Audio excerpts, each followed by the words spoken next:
And witnesses, I said I'm going to have a very strict gavel. A light tap will be a 15-second warning. Ms. Fischbach. Thank you, Mr. Chair. For nearly 5 decades, the American people were stripped of their ability to decide on the issue of abortion through elections and elected officials. And over 60 million unborn babies paid the price.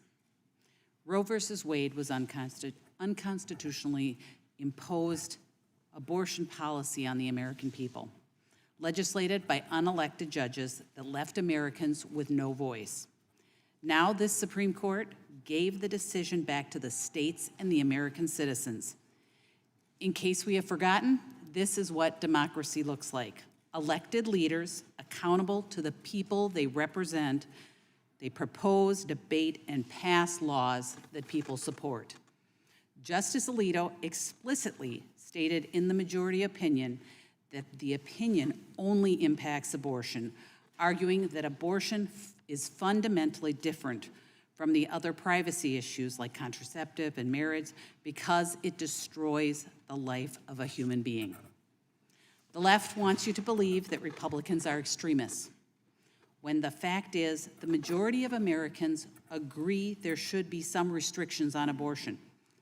Americans do not support abortion on demand through all 9 months of pregnancy.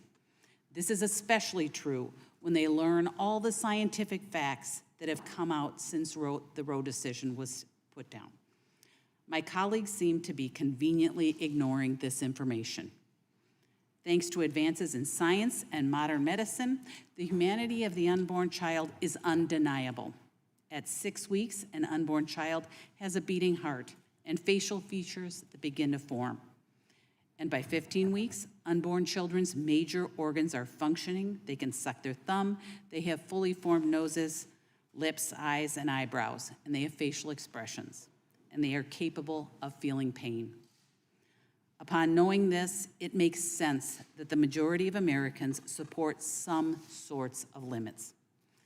Despite these facts, the left is proposing legislation that goes even further than Roe did. They want abortion on demand up until birth with no exceptions, no regulations, no limits. This is extreme. The left also wants to paint the pro-lifers as people who do not care about the health of the mother. This is fundamentally untrue. Pro-lifers care about the mother and the child, the unborn child and the mother.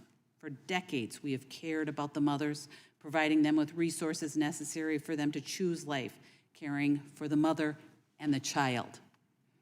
There are over 27, and maybe I should be corrected, over 3,000 pro-life pregnancy centers across the country that stand ready to be there for the expectant mother, regardless of their circumstances. My colleagues on the left are full of scare tactics about what this country will look like now that Dobbs has been decided and that Roe is no longer the law of the land. We cannot let their fear-mongering and their inflammatory language pull us away from reality. The reality is Roe has been overturned and the abortion policy has been put back in the hands of states' elected officials where it should be. And I would like to yield the rest of my time to Ms. Foster. I believe there was a question that you wanted to answer, that you were cut off.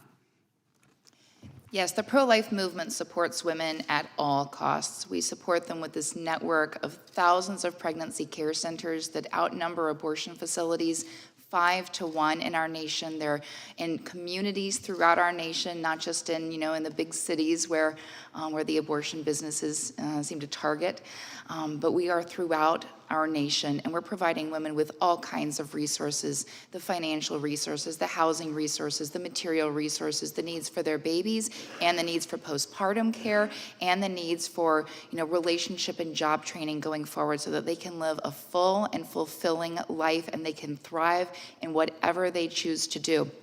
So I am just so incredibly proud to serve on the board of a pregnancy center, to support pregnancy centers with my time, talent, and treasure. And women deserve better than abortion.